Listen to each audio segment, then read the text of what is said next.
Indiana Newsdesk is made possible in part by Maller-Grodner Attorneys, providing legal services to clients and the community, understanding, expertise, results, Bloomington and Indianapolis, lawmg.com. IU Center for Rural Engagement, extending IU Bloomington resources to improve Hoosier lives in partnerships with communities and organizations, rural.indiana.edu.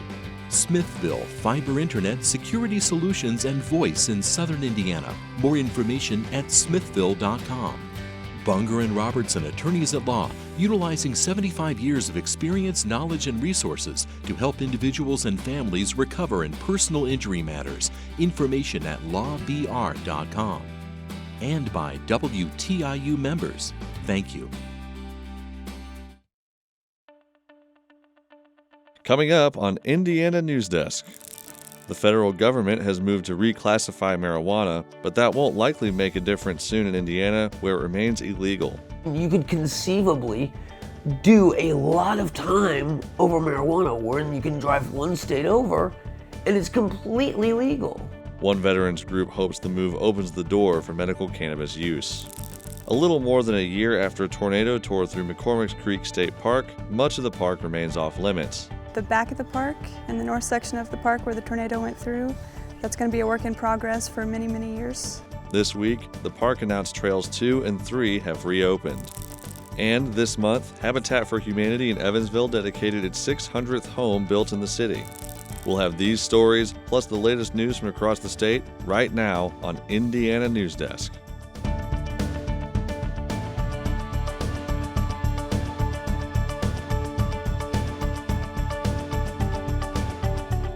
Welcome to Indiana Newsdesk. I'm Clayton Baumgarth, sitting in for Joe Wren. The U.S. Justice Department is looking to reclassify cannabis from a Schedule 1 to a Schedule 3 substance, making it easier to do research on a drug that is legal in some form in almost 40 states. We're joined now by Benta Boutier, who has been following this story. Hey, Benta. Hey, Clayton. Indiana remains one of the few states where marijuana is illegal and where people can still be incarcerated for possession. I spoke with researchers at the state and advocates about changes in classification, and they had varying opinions on what it will mean for the state. The reclassification does not legalize cannabis. It takes cannabis off the DEA Schedule 1 list, which includes substances it says have the highest potential for abuse and psychological dependence. And it moves it to Schedule 3, which the DEA says are substances with moderate to low potential for physical and psychological dependence. The change is exactly what Jeff Staker has been asking for since 2016 when he started Hoosier Veterans for Medical Cannabis. He's worked with groups like the American Legion and AMVETS on resolutions that ask the DEA to recognize the potential for medical cannabis use. I did that after I was just getting off of opiates from nearly 10 years of being prescribed that through the VA. And I was running the risk of, I was having to take more later on, what a little did at the beginning. The opiates were for chronic back pain. Since 2012, the Veterans Association started to get patients off opiates because of a rise in accidental overdoses. Staker says canceling people's prescriptions sometimes pushed them to seek out street drugs or experience dangerous withdrawal symptoms. He says access to medical cannabis could have mediated these negative effects. He has a medical cannabis card and says he's shown it to his local prosecutor. It gives me a better quality of life. In doing so, obviously I take it for chronic back pain, and now I'm starting to feel the effects of getting older. In 2022, President Biden asked the Department of Health and Human Services for a scientific review of cannabis scheduling, and it determined the substance has medical value. The DEA's notice this month says the reclassification moves to make its scheduling consistent with that stance. But for drug legalization advocates, the change doesn't reverse harms done since the Controlled Substances Act passed in 1970.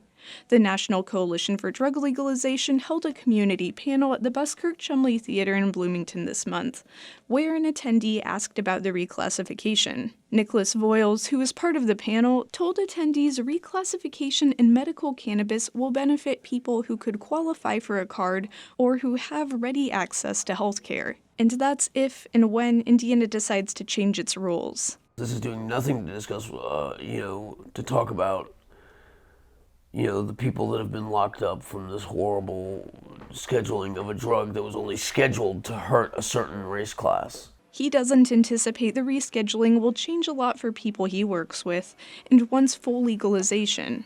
3 of Indiana's 4 neighbors have decriminalized cannabis. Let's say you get caught 2 or 3 times, then you're habitual. Then you have like a mandatory 5 years on top of your other years. You could conceivably do a lot of time over marijuana where you can drive 1 state over and it's completely legal. Possession of 30 grams of cannabis, which weighs as much as a small bowl of cereal, is a Class B misdemeanor in Indiana. Anything more than that can result in a felony charge. Voiles says enough research is available to prove its benefits, and it's individualized who benefits from medical use. Researchers say rescheduling will make conducting research like clinical trials easier. Ken Mackey is among a team of IU neuroscientists studying cannabinoids. He says scheduling of substances doesn't make a lot of sense, but the rescheduling will simplify his research. His lab at IU gets a surprise visit from the DEA every couple years. Under Schedule 3, his lab's record-keeping, inspections, storage requirements, and licensure wouldn't be as rigorous. There's a lot of different cannabinoid drugs that we might want to look at, and about each one of those Schedule 1, adding them is a very time-consuming process, and this will make that faster, which will have the net effect of speeding up research on them. Because cannabis hasn't been decriminalized in Indiana, it makes it hard to do research or interview people about their use. If you ask them, do you use cannabis, you're potentially having them admit to a crime at the state and federal level. He says reclassification will make it easier for researchers who have shorter questions they want answered on cannabis, but don't have the resources or time to get a Schedule I license. Indiana Governor Eric Holcomb and other lawmakers have stated they won't move to change rules on cannabis until something is done at the federal level. Staker anticipates the DEA reclassification means Indiana will change its laws. He says Indiana will have a new governor next year, and candidate Mike Braun expressed his support for medical cannabis during a debate this spring. In the Marines, I was a sniper, so I was trained to observe and take my time with things and look at the battlefield and to assess what's going on and stuff. So I think in 25 we'll see something happen, and with this rescheduling, most definitely will happen. 100%. Indiana will have to do something to facilitate this medicine for our citizens and our veterans. Now that the Drug Enforcement Agency has issued a notice to reclassify cannabis, a period of public comment is open and goes through this July. Comments can be submitted to the federal e-rulemaking portal. Thanks, Benta. And now for headlines. Construction on the Summit District project, which could bring more than 4,200 homes to Bloomington's southwest side, could start as early as next year. We now get to actually design the construction drawings for the roads, the streets, the neighborhoods that will come with that. Vincel says this could take about 3 or 4 months. After that comes permitting, which he says could last 9 to 12 months. The project includes 5 neighborhoods. Vincel estimates the first 2 will result in a combined 1,000 units and take 3 to 4 years to build. We can develop the 3rd neighborhood when 50% of each of the first 2 are developed. So we think those will take about 3 years, so we would anticipate in about 2 years we'd be able to start on the 3rd neighborhood. The project is expected to take a total of 10 to 12 years to develop. The Bloomington Redevelopment Commission is accepting a $1.2 million offer for land in the Trades District planned for a boutique hotel. Developers Aluin and Pure Development plan is to build a $35 million 150-room hotel complete with meeting spaces, a restaurant, and bar. The commission rejected a roughly $1.4 million offer from MHG Hotels. City staff will negotiate a project agreement with the developers, which must be brought back to the RDC for final approval. Monroe Convention Center expansion leaders are down to 3 options for site selection. That's Capital Improvement Board eliminated the north side, known as the Bunger and Robertson properties, during its monthly meeting Wednesday. The remaining options go east, west, and south of the convention center. A joint session of the Monroe County Council, Commissioners, and City Council, along with Mayor Carrie Thompson, is scheduled for May 30th. We can be a little bit like kids at Christmas with our wish lists, but really we're building one convention and civic center and one hotel. The CIB has received 6 responses to a request for hoteliers. That selection process will continue after site selection. Nearly $5 million in federal funding is going to community organizations and hospitals in Indiana to address the state's persistent disparities in infant and maternal health outcomes. The 5 organizations in Indiana receiving Healthy Start funding will focus on a variety of areas, including care coordination, access to doulas, and barriers to postpartum care. The value to us of being able to directly drive federal dollars to neighborhoods in Indiana is that you know what the issues are, you know what the needs are, and you'll be able to help address what women in your community need. The funding will provide money every year for 5 years as long as Congress continues funding the program. The rate of drug overdose deaths in the country decreased by about 3% in 2023, marking the first annual decrease in 2018. Overdose deaths in Indiana decreased by about 18%, which was the second largest decrease in the country. Indiana was one of only 4 states to show a decrease over 15%. Overdose deaths in Ohio and Illinois decreased by about 8%, and deaths in Michigan decreased by about 3%. The Indiana Department of Education is making changes to a new literacy endorsement after educators spoke out against the requirements. The department says it plans to offer more flexible training options and has adjusted which teachers will be required to get the endorsement. Educators with certain pre-K through 6th grade teaching licenses who do not teach literacy are no longer required to receive the endorsement to stay licensed. Under the new guidance, IDOE says only pre-K through 5th grade teachers who teach literacy instruction must complete the training. While former President Donald Trump easily won Indiana's Republican presidential primary earlier this month, Nikki Haley garnered about 22% of the vote. That's despite the fact she dropped out of the race 2 months earlier before Hoosiers started voting. Haley did best in Indianapolis and its northern suburbs, areas where Democrats are hoping to capitalize in the fall in races further down the ballot. For the Democratic Party and certainly those Democratic candidates with races in those counties and in the surrounding areas, it does provide maybe a sense of hope and opportunity that this isn't necessarily diehard Trump country. Wilson says the primary results will have no effect on the presidential race in Indiana, where Trump is almost guaranteed to win easily. Now that summer is here, the threat of West Nile virus is again a concern in the state. The virus is spread by mosquito bites. Symptoms can include fever, headaches, body aches, fatigue, vomiting, and rash.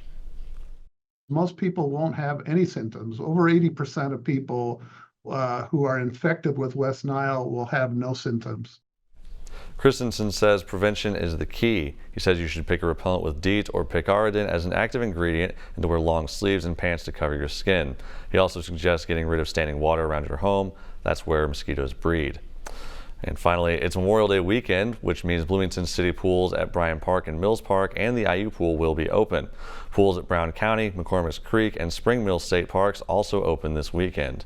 But if you want to swim at Lake Monroe, you'll have to wait a bit. High water levels at the lake have forced officials to close the beaches there indefinitely. State DNR officials say there's still plenty to do at the lake, including hiking and boating. They say if you're swimming off a boat, to be aware of your surroundings. Coming up next on Indiana Newsdesk. 2 trails at McCormick's Creek have reopened a little more than a year after a lethal tornado tore through the state park.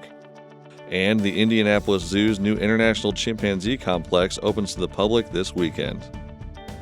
These stories and more coming up on Indiana Newsdesk. You're not going to believe this. Oh, don't tease. It's far too early. Let's go. Anything piqued your curiosity, Vicar? Certainly. There will be evidence if you look for it. You've proven to be one of the best DIs we have.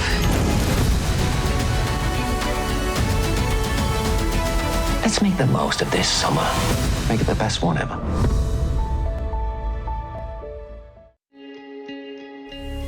We cover all the angles. We report the facts. we find clarity. PBS is here, delivering the credible, reliable, thoughtful election coverage you need to make informed decisions. PBS, your trusted election source. Welcome back to Indiana Newsdesk. It's been more than a year since a powerful EF3 tornado tore through McCormick's Creek State Park, devastating much of the park north of the creek and killing 2 campers. In that time, workers have cleared some of the debris and the park reopened 2 hiking trails this week. Ethan Sandwise has more on the progress at the park. Swaths of the park have been closed since March 31st, 2023. A tornado approximately the size of 4 football fields destroyed almost 300 acres of park in under 40 seconds. 2 campers were killed. The park announced Wednesday that it would reopen trails 2 and 3, both of which lie south of the creek and the affected area. The front half of the park is going to look the same and operate very similar to what we have in the past. The back of the park and the north section of the park where the tornado went through, that's going to be a work in progress for many, many years. The fallen trees that blocked Trail 2 are mostly gone now, with stray trunks and root balls lying nearby. A staircase on Trail 3 suffered minor structural damage, and a path had to be cleared to the creek. Across the park, employees and volunteers removed thousands of dead trees in the past year, which officials say in some places were stacked 6 to 8 feet deep. There's still damage to clear north of the creek, but Hamilton says with so much left to do, it's been a matter of setting priorities. What we've tried to focus on and what we'll continue to focus on is the opportunity that this gives us to improve our infrastructure and improve our campground and make it more enjoyable for the public. There's $5 million in the state budget for campground restoration. Other recovery funds come from selling fallen timber, private donations, and the state park's budget. About $1.4 million have been spent so far, according to the Department of Natural Resources. That includes repairing cabins, shelters, and sewer lines, and designing a new campground. You've got the thousands of trees, you've got the root balls, you've got the tops of trees that are still there, and then you've got the infrastructure damage, you have utility damage. So all of that is going to have to be addressed before we can even rebuild. Hamilton says the announcement of trail reopening has brought much interest from visitors. Many trails remain closed, however, including those around the campground and Wolf Cave Nature Preserve. For Indiana Newsdesk, I'm Ethan Sandwise. Some of the felled trees from the tornado are being repurposed for use at another state park. Down poplar trees from the storm have been cut and treated and will be used to rebuild the flume to the grist mill at Spring Mill State Park. For the past year, a Habitat for Humanity organization in southern Indiana has focused on building homes in a single underserved neighborhood. The goal is to provide homes and a boost to the surrounding residents. As Tim Jagiello of PBS member station WNIN tells us, this area, like the rest of the state, needs more affordable housing. For the past year, Habitat for Humanity of Evansville has focused on building homes in Evansville's Teepee Park neighborhood. The goal is to provide housing and a boost to the surrounding neighborhood. So far, 12 new homes have been completed in Teepee Park. The home of single mother Diamond Gold is nearly complete. Very excited about doing this, about being part of this. I'm looking forward to the journey. According to the most recent housing needs assessment, Evansville could use more than 3,000 new homes in the next 5 years. About 300 are needed for households making less than $40,000. Teepee Park is actually the second neighborhood of focus for Habitat for Humanity Evansville. The first is the Jacobsville neighborhood. So Teepee Park, it's a neighborhood that is the second highest poverty rate in our city of any of our neighborhoods. Jacobsville is number 1. Teepee Park is number 2. But there's a lot of great energy around revitalizing this neighborhood.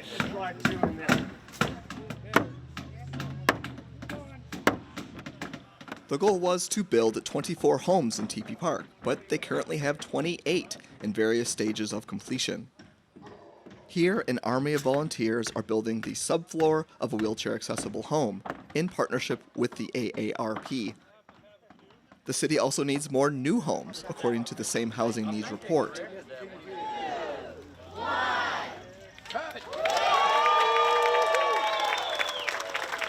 Recently, the Evansville Habitat dedicated their 600th home.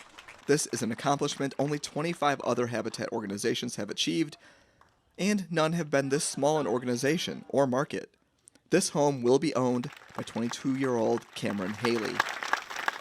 It's been a long time coming, but I'm excited. I get to move in and decorate my son's room, decorate the house, personalize it, do stuff outside, inside that I want to do.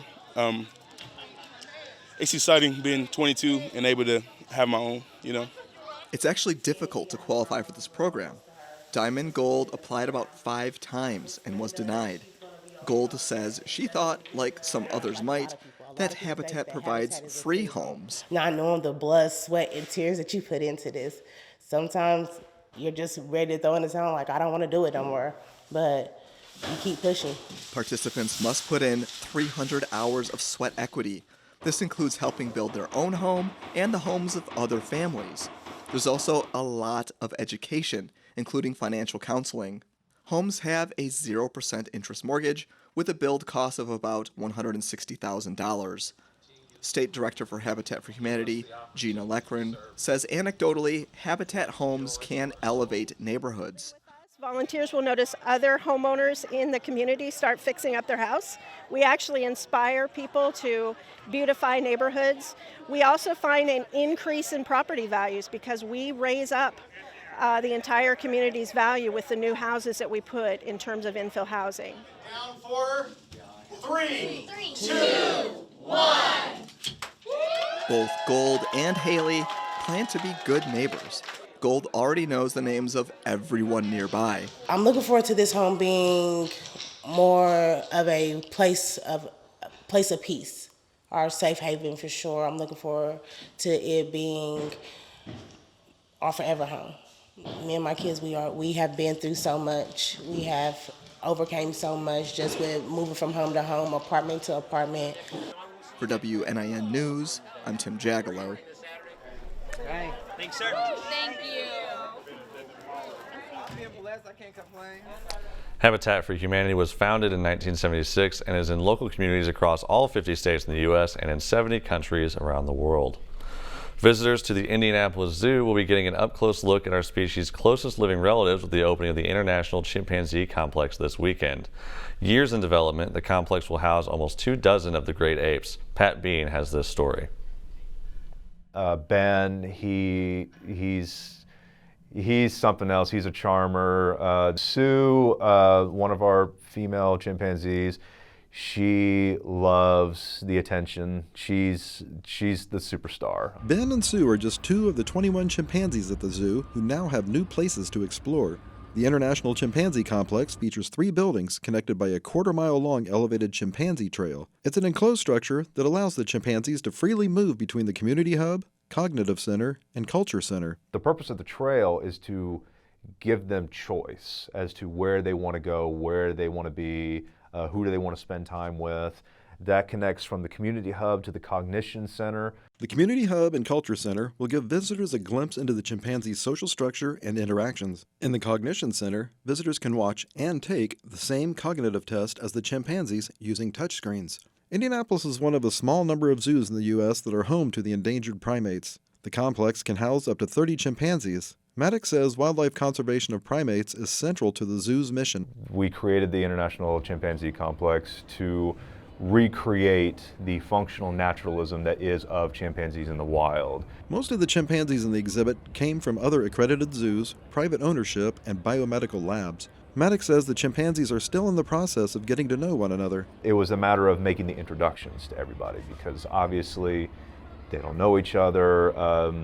And there is that element of, especially among males, of establishing who's the dominant one, who are these females, who gravitates towards who.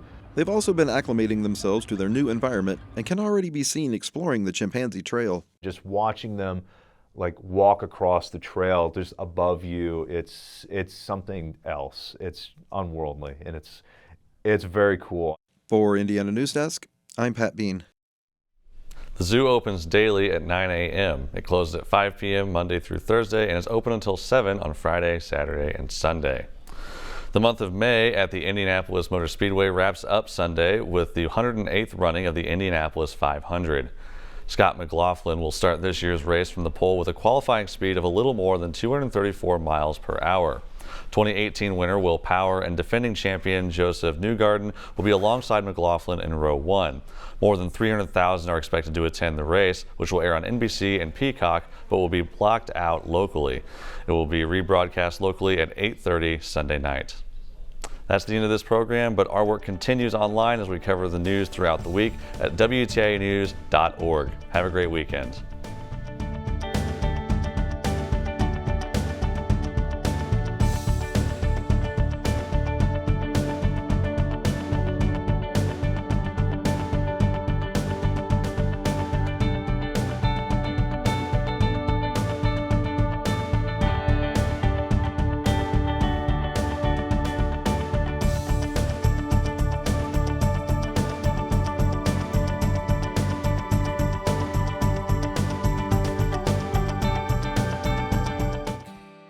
Indiana Newsdesk is made possible in part by Maller Grodner Attorneys, providing legal services to clients and the community. Understanding, expertise, results. Bloomington and Indianapolis. LawMG.com.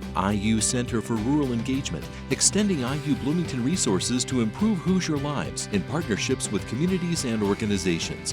Rural.indiana.edu. Smithville Fiber Internet Security Solutions and Voice in Southern Indiana. More information at smithville.com. Bunger and Robertson Attorneys at Law, utilizing 75 years of experience, knowledge, and resources to help individuals and families recover in personal injury matters. Information at lawbr.com. And by WTIU members. Thank you.